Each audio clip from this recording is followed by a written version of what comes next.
আজকের ক্লাসে সমাধান করব ষষ্ঠ অধ্যায় সাহিত্য পড়ে লিখতে শিখি দ্বিতীয় পরিচ্ছেদ গান ও তৃতীয় পরিচ্ছেদ গল্প। প্রিয় শিক্ষার্থীরা, তোমরা তোমাদের বইয়ের 103 পৃষ্ঠায় বিশ্বকবি রবীন্দ্রনাথ ঠাকুর রচিত আমরা সবাই রাজা গানটি একটু পড়ে নাও। এটা তোমরা কিন্তু অনেক জায়গায় গানটি শুনেছ, আমার মনে হয় সেটা তোমরা অনেকবারই শুনেছ। গানটি ছোটদের জন্য অনেক জনপ্রিয় একটি গান। গানটি পড়া হয়ে গেলে তোমরা 104 পৃষ্ঠায় যে শব্দার্থগুলো আছে সেগুলো একটু দেখে নাও। গানটি এবং শব্দার্থগুলো পড়া হয়ে গেলে তোমরা তোমাদের বইয়ে 105 পৃষ্ঠায় দেখো বুঝে লিখি আমরা সবাই রাজা গানটি পড়ে কি বুঝতে পারলে তার নিচে লেখো। এখন গানটি পড়ে কি বুঝতে পেরেছ সেটা নিজেরা এখানে লিখবে, আর যদি যাদের লেখা একটু বড় তারা একটা কাগজের মধ্যে লিখে এখানে সেটে দিবা। আমার মনে হয় তোমরা এখানে বইয়ের মধ্যে লিখে দিলেই ভালো হবে। তোমাদের সুবিধার্থে আমি লিখে দেখালাম। সম্ভাব্য উত্তর, আমরা সবাই রাজা গানটি বিশ্বকবি রবীন্দ্রনাথ ঠাকুর রচিত রাজা নামক নাটক হতে নেওয়া হয়েছে। কবি গানটির মাধ্যমে শিশু মনে গণতান্ত্রিক মূল্যবোধ, মত প্রকাশের স্বাধীনতা, সমাজের প্রতি দায়বদ্ধতার ভাব জাগ্রত করার চেষ্টা করেছেন। গানটি স্বাধীনতার শৃঙ্খল থেকে মুক্ত হয়ে স্বাধীনতার মন্ত্রে দীক্ষিত করার মনোভাব নিয়ে রচিত। এতে কবি রবীন্দ্রনাথ ঠাকুর রাজা প্রজা উঁচু নিচু ভেদাভেদ ভুলে সাম্য ও ঐক্যের জয়গান গেয়েছেন।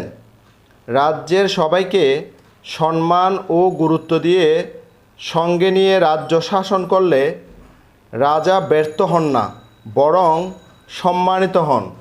মূলত গানটির মাধ্যমে সকলের সম অধিকার ও ব্যক্তি স্বাধীনতার কথা বলা হয়েছে।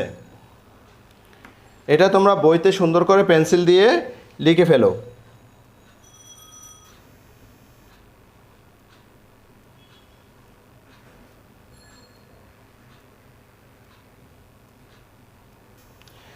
প্রিয় শিক্ষার্থীরা, এবার তোমাদের বইয়ের 106 পৃষ্ঠায় দেখো গানের বৈশিষ্ট্য খুঁজি। কবিতার সাথে গানের কি কি পার্থক্য আছে দলে আলোচনা করে বের করো। গানের কিছু সাধারণ বৈশিষ্ট্য আছে, নিচের প্রশ্নগুলোর উত্তর খোঁজার মাধ্যমে বৈশিষ্ট্যগুলো বোঝার চেষ্টা করো। ক্রম 1, পরপর 2 লাইনের শেষে কি মিল শব্দ আছে? হ্যাঁ আছে, তাই হাতে টিকচিহ্ন দিয়েছি। হাতে তালি দিয়ে কি পড়া যায়? হ্যাঁ, তাই হাতে টিকচিহ্ন দিয়েছি। লাইনগুলো কি নির্দিষ্ট দৈর্ঘ্যের? না, তাই নাতে টিকচিহ্ন দিয়েছি। এরপরে 4 নাম্বার, লাইনগুলো কি সুর করে পড়া যায়? হ্যাঁ, তাই হাতে টিকচিহ্ন দিয়েছি। এরপরে 5, এটি কি গদ্য ভাষায় লেখা? এটি কি পদ্য ভাষায় লেখা? হ্যাঁ, তাই হাতে টিকচিহ্ন দিয়েছি। 6, এটি কি গদ্য ভাষায় লেখা? না, এটা গদ্য ভাষায় লেখা না, তাই নাতে টিকচিহ্ন দিয়েছি। 7, এর মধ্যে কি কোনো কাহিনী আছে? না, তাই নাতে টিকচিহ্ন দিয়েছি। 8, এর মধ্যে কি কোনো চরিত্র আছে? না, তাই নাতে টিকচিহ্ন দিয়েছি। 9, এখানে কি কোনো বিষয় নিয়ে আলোচনা করা হয়েছে? না, তাই নাতে টিকচিহ্ন দিয়েছি। 10, এটি কি কয়েকটি অনুচ্ছেদে ভাগ করা? না, তাই নাতে টিকচিহ্ন দিয়েছি। 11, এর মধ্যে কি কোনো সংলাপ আছে? না, তাই নাতে টিকচিহ্ন দিয়েছি। 12, এটি কি অভিনয় করা যায়? না, তাই নাতে টিকচিহ্ন দিয়েছি। প্রিয় শিক্ষার্থী, 107 পৃষ্ঠায় দেখো গল্প। গল্প পড়ি 1। মানিক বন্দ্যোপাধ্যায় রচিত ম্যাজিক গল্পটি 107 পৃষ্ঠা হতে 109 পৃষ্ঠা পর্যন্ত তোমরা সুন্দর করে মনোযোগ দিয়ে পড়ে নাও। পড়া শেষ হলে 109 পৃষ্ঠার মধ্যে যে শব্দার্থগুলো আছে সেগুলো একটু বুঝে মনে রাখার চেষ্টা করো। 107 থেকে 109 পৃষ্ঠা পর্যন্ত গল্প এবং শব্দার্থগুলো পড়া শেষ হয়ে গেলে এবং বোঝা হয়ে গেলে আমরা এবার 110 পৃষ্ঠার সমাধানটি করব। 110 পৃষ্ঠায় বলা হয়েছে, বলি ও লিখি ম্যাজিক গল্পটি নিজের ভাষায় বলো এবং নিজের ভাষায় লেখো। যারা ছোট করে লিখতে পারো তারা 110 পৃষ্ঠায় গল্পটি লিখবে, আর যারা ছোট করে লিখতে পারো না, একটু লেখাগুলো বড় করে লিখো, তারা একটা A4 সাইজের কাগজের মধ্যে লিখে এখানে বইয়ের সাথে আঠা দিয়ে সেই গল্পটি পরে তুমি কি বুঝেছ তা এখানে সেটে দিবা।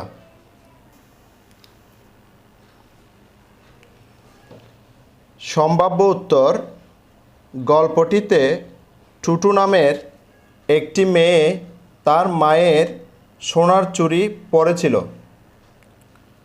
পা পিছলে পড়ে গিয়ে চুড়িটা ভেঙে দু টুকরা হয়ে যায়। মেয়ের এমন কাজে বিরক্ত হয়ে টুটুর মা টুটুর বাবাকে অভিযোগ জানায়। তারপর টুকরো দুটি বিছানার বালিশের তলায় গুজে রাখে। হারিয়ে যাওয়ার ভয়ে একটু পরেই যত্ন করে রাখতে গিয়ে টুটুর মা টুকরা দুটি আর খুঁজে পাচ্ছিলেন না। সবাই ভীষণ অবাক হয়ে ভাবল, এটুকু সময়ের মধ্যে চুড়িটা হাওয়া হয়ে গেল কী করে। সকলে মিলে সব জায়গায়, এমনকি খাটের তলা পর্যন্ত খুঁজেও চুড়ির টুকরো দুটি পেল না। একটু পরে খুঁজে না পাওয়ার কারণ চিন্তা করতে গিয়ে এর আসল রহস্য বুঝতে পেরে টুটুর বাবা হাসি পেল বা টুটুর বাবার হাসি পেল। আসলে তাড়াহুড়া কিংবা অন্যমনস্কভাবে আমরা কোনো কাজ করলে প্রায়শই অস্থানে অনেক কিছু রেখে দিই। টুটুর মা ও তেমনি চুড়ির টুকরো দুটি বালিশের নিচে রাখতে গিয়েই গোলটা বাঁধিয়েছেন। টুটুর মাকে টুটুর বাবা ডেকে বললেন যে এই ঘরে বসেই তিনি ম্যাজিক করে টুকরো দুটি খুঁজে দিতে পারবেন। তিনি বালিশের ওয়ারের ভেতরটা খুঁজে দেখতে বললেন। অবশেষে সেখানেই পাওয়া গেল। আসলে সব জায়গায় তন্ন তন্ন করে খুঁজলেও বালিশের ওয়ার খোঁজার কথা খেয়াল হয়নি।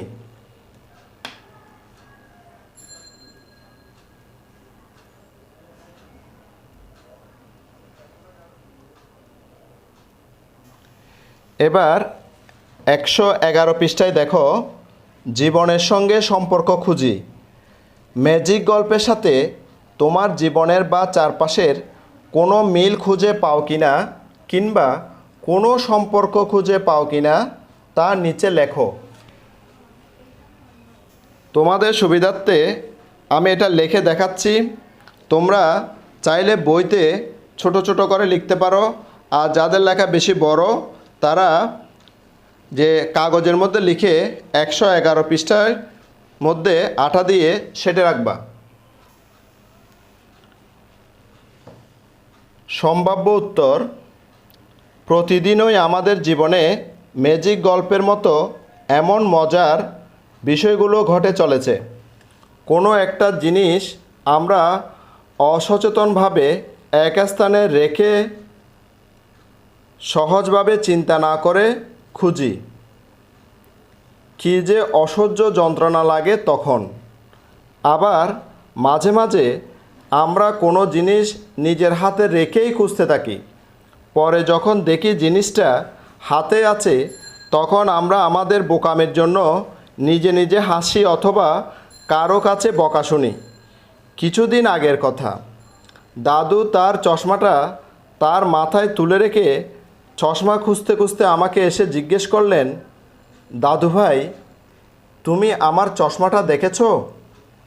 তখন আমি বললাম, দাদু, চশমা তো আপনার মাথাতেই আছে। দাদু লজ্জা পেয়ে বললেন, বুড়ো হয়েছি তো, কিছুই মনে থাকে না। শুধু যে দাদু না, আমরা সবাই এমন করে থাকি। আমার বইয়ের মধ্যে টাকা রাখার অভ্যাস আছে। কিছুদিন পূর্বে মা আমাকে পরীক্ষার ফি দিলে আমি তা দাদির কাছে রাখতে দিলাম। পরের দিন সমস্ত বই খুঁজেও টাকাগুলো পাচ্ছিলাম না। এরপর ঠান্ডা মাথায় ভাবতে ভাবতে মনে পড়ে টাকাগুলো দাদির কাছে রেখেছিলাম। আমাদের এমন পরিস্থিতিতে পড়লে আগে গোলমাল না পাকিয়ে শান্তভাবে চিন্তা করে রহস্য ভেদ করা উচিত।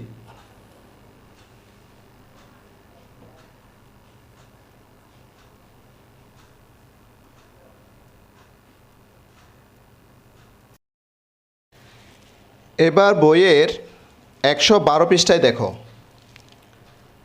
সেখানে গল্প পড়ি 2। প্রখ্যাত কথাসাহিত্যিক হুমায়ুন আহমেদ রচিত পুতুল গল্পটি দেওয়া আছে। পুতুল গল্পটি 112 পৃষ্ঠা থেকে 114 পৃষ্ঠা পর্যন্ত দেওয়া আছে। 112 থেকে 114 পৃষ্ঠা পর্যন্ত পুতুল গল্পটি খুব মনোযোগ সহকারে পড়ো। গল্পটি পড়া হয়ে গেলে 115 পৃষ্ঠার মধ্যে যে শব্দার্থগুলো দেওয়া আছে সেই শব্দের অর্থগুলো বুঝে মনে রাখার চেষ্টা করো। 115 পৃষ্ঠার শব্দার্থগুলো পড়া হয়ে গেলে এবার একটু নিচের দিকে দেখো, যেখানে বলা হয়েছে বলি ও লিখি। পুতুল গল্পটি নিজের ভাষায় বলো এবং নিজের ভাষায় লেখো। যাদের লেখা সাইজে ছোট তারা 115 এবং 116 পৃষ্ঠার মধ্যে গল্পটি ছোট ছোট করে লিখে ফেলো, আর যাদের লেখা একটু বড় তারা আলাদা কাগজে লিখে এখানে বইয়ের মধ্যে আঠা দিয়ে লাগিয়ে দাও। তোমাদের সুবিধার্থে গল্পটি আমি এখন পরে শোনাচ্ছি। দেখো, সম্ভাব্য উত্তর: পুতুল হলো 11 বছরের একটি ছেলে যার প্রকৃতির সঙ্গে ঘনিষ্ঠ সম্পর্ক। তার ঘর থেকে তাদের বাগানটা দেখা যায়। নিঃসঙ্গ পুতুলের শুধু তাকিয়ে থাকতে ইচ্ছে করে বাগানের দিকে।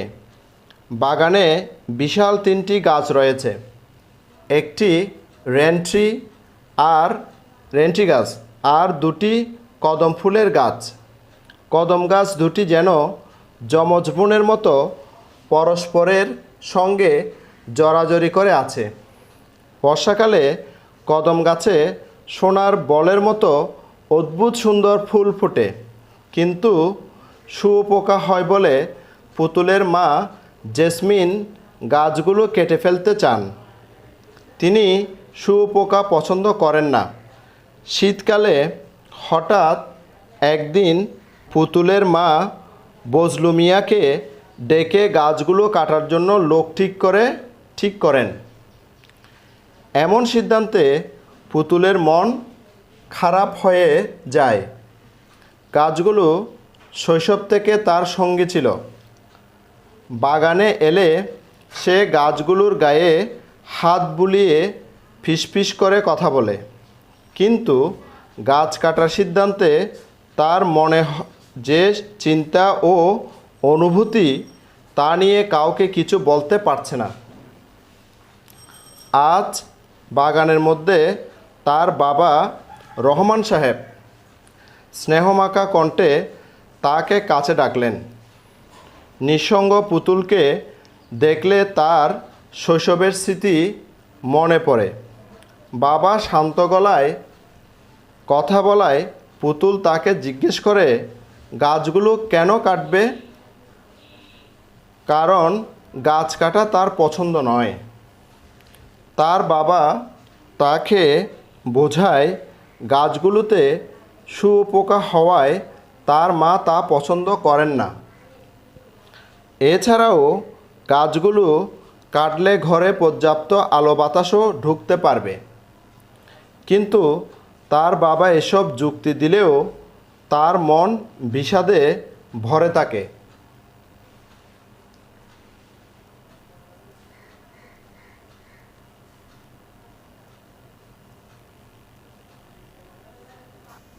এবার বইয়ের 116 পৃষ্ঠার নিচের দিকে দেখো। জীবনের সঙ্গে সম্পর্ক খুঁজি। পুতুল গল্পের সাথে তোমার জীবনের বা চারপাশের কোনো মিল খুঁজে পাও কিনা কিংবা কোনো সম্পর্ক খুঁজে পাও কিনা তার নিচে লেখো। তোমরা 116 ও 117 পৃষ্ঠার মধ্যে যে মিলগুলো খুঁজে পাও তা লিখবা। তোমাদের যাদের লেখা ছোট তারা বইয়ে এখানে ছোট করে লিখবা, আর যাদের লেখা একটু বড় তারা কাগজে লিখে 116 পৃষ্ঠার মধ্যে অথবা 117 পৃষ্ঠার মধ্যে সেটা আটা দিয়ে সেটে রাখবা।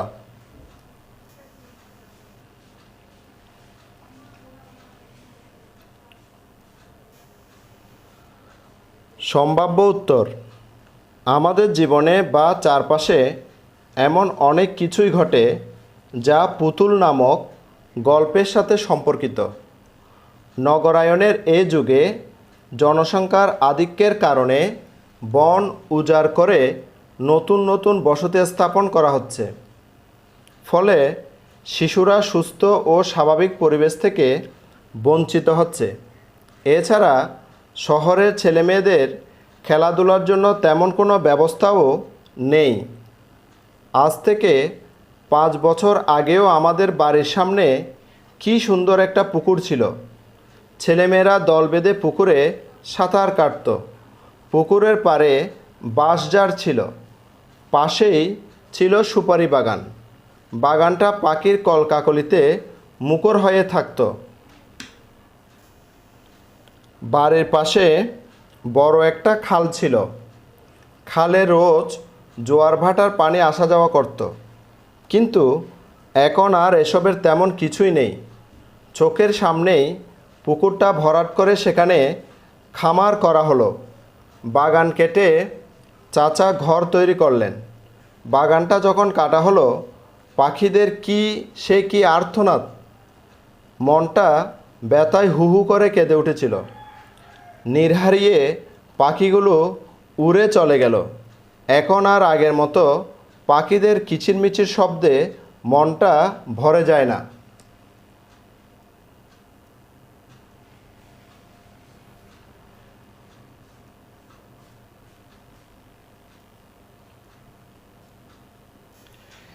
এবার বইয়ের 117 পৃষ্ঠায় দেখো,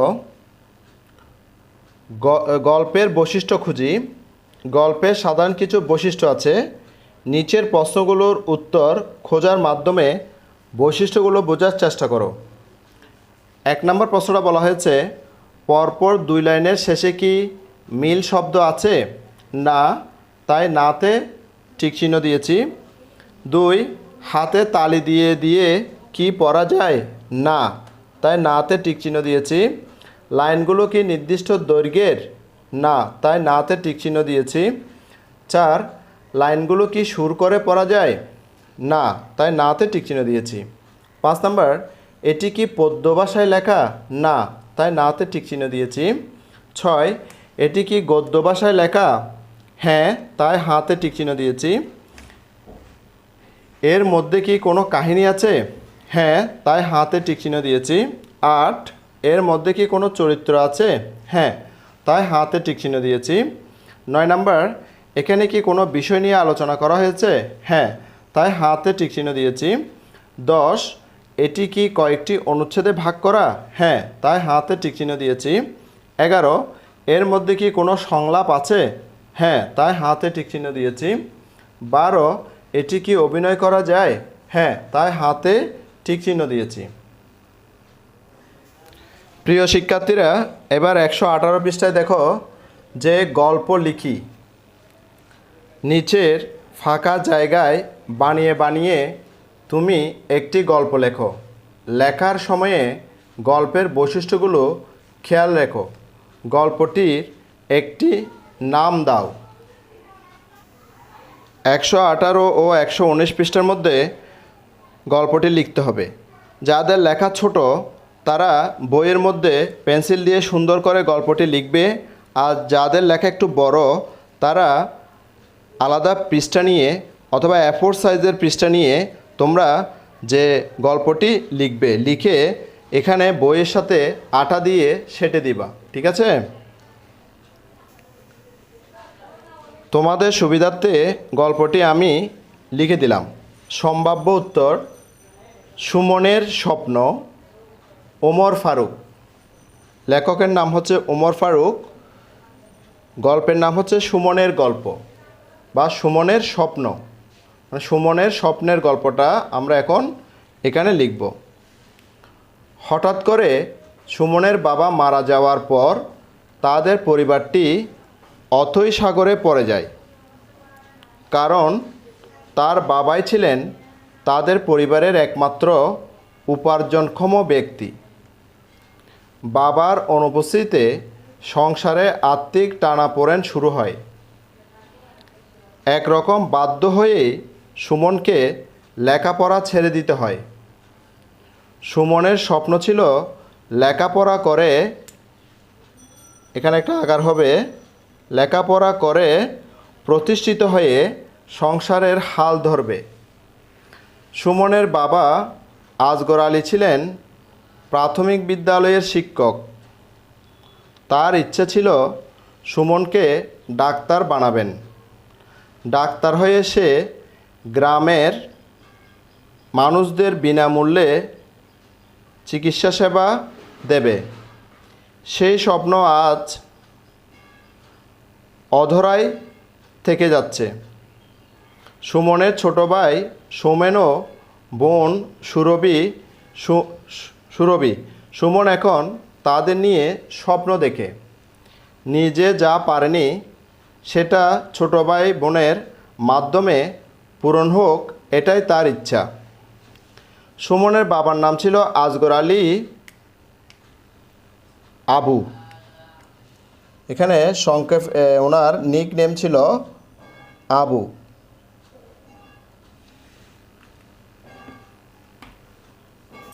সুমনের বাবাকে সবাই আবু নামে বেশি চিনতেন।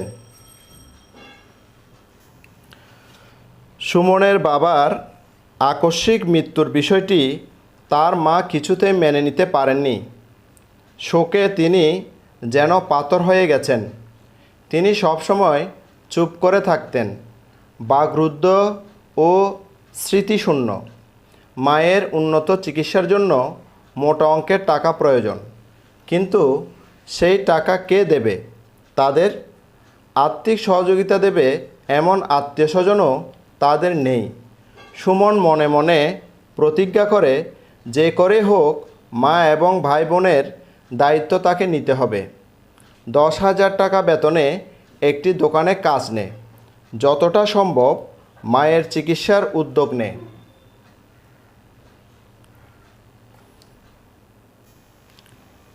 ভাই বোনদের কাছে ডেকে নিয়ে বলে, চিন্তা করিস না, যত কষ্টই হোক আমি তোদের লেখাপড়ার খরচ জোগাড় করব। তবে তোদের পড়ালেখায় মনোযোগী হতে হবে। সুমন চাকরির বেতন থেকে যে টাকা পায় সেটা দিয়ে কোনো মতে সংসার চালিয়ে নিচ্ছে। সে সাথে বাড়তি উপার্জনের চেষ্টা করে। গাছ বিক্রি করে পুকুর বন্ধক দিয়ে মায়ের চিকিৎসার জন্য গ্রাম থেকে ঢাকায় আসে। সুমনের বাবার একজন ছাত্র নাম আজিম। তিনি একটি প্রাইভেট মেডিকেলের নামকরা ডাক্তার। সুমনের এক শিক্ষক ডাক্তার আজিমের মোবাইল নম্বর ও ঠিকানা দিয়েছেন। তার সঙ্গে সুমন কথা বলেছে। মূলত তার পরামর্শে সুমন ঢাকায় এসেছে। তার তত্ত্বাবধানে মায়ের চিকিৎসা শুরু হয়। এমনকি তার চেম্বারেই সহকারী হিসেবে সুমন চাকরি পায়। শুধু তাই নয়, চেম্বার কাজের আগে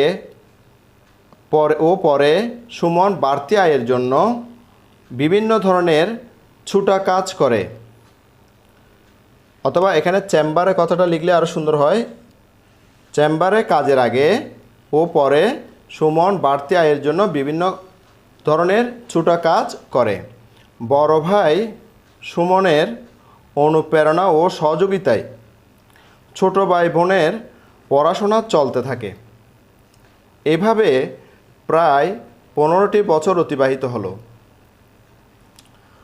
সৌমেন এখন ইঞ্জিনিয়ার আর সুরভি হয়েছে ডাক্তার।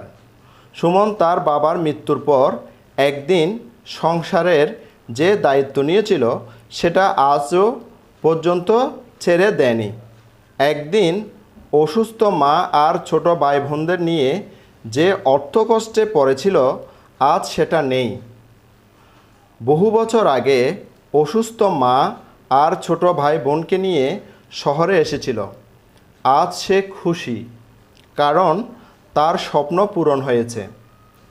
ইঞ্জিনিয়ার ভাই ও ডাক্তার বোনকে নিয়ে সে গ্রামে যাচ্ছে, চোখে মুখে তৃপ্তির হাসি। আবু মাস্টারের সন্তানেরা আজ মানুষের মতো মানুষ হয়েছে, তারা এলাকার গর্ব। অর্থাৎ আমি এখানে বলছিলাম যে আবু ওনার হচ্ছে যে আবু নামে ওনাকে বেশি চিনতেন আজগর আলীর চাইতে, সেজন্য আবু মাস্টার লেখা হয়েছে সেখানে। তোমরা চাইলে এখানে আজগর আলীও লিখতে পারো, আজগর আলী মাস্টারের সন্তানেরা বলতে পারো। আমি যেহেতু আবু মাস্টার নামে বেশি পরিচিত সেজন্য আবু মাস্টার কথাটা লিখলাম।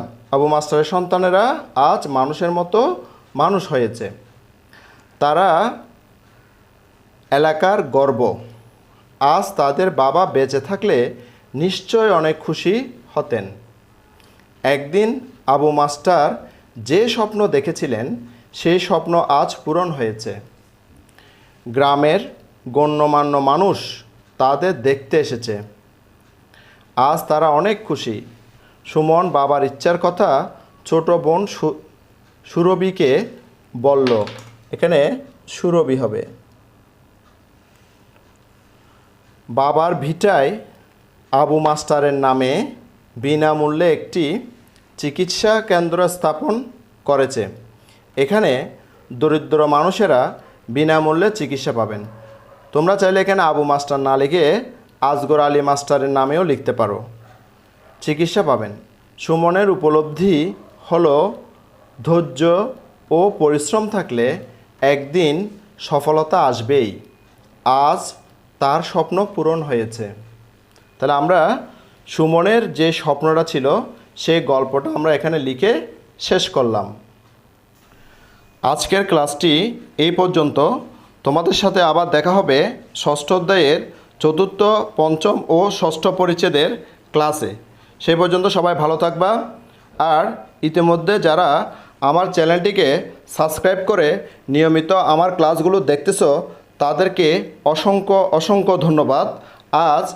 যারা আজ নতুন দেখতেছো, আজ নতুন দেখলা, তাদের প্রতি অনুরোধ রইল তোমরা আমার ক্লাসটিকে, আমার চ্যানেলটিকে সাবস্ক্রাইব করে পাশের নোটিফিকেশান অল করে বেল বাটনটি বাজিয়ে দাও। আর তোমার বন্ধুদের সাথে এবং আত্মীয় স্বজনের সাথে ক্লাসগুলো বেশি বেশি শেয়ার করো, যাতে করে তারাও তোমার মতো দেখে উপকৃত হয়।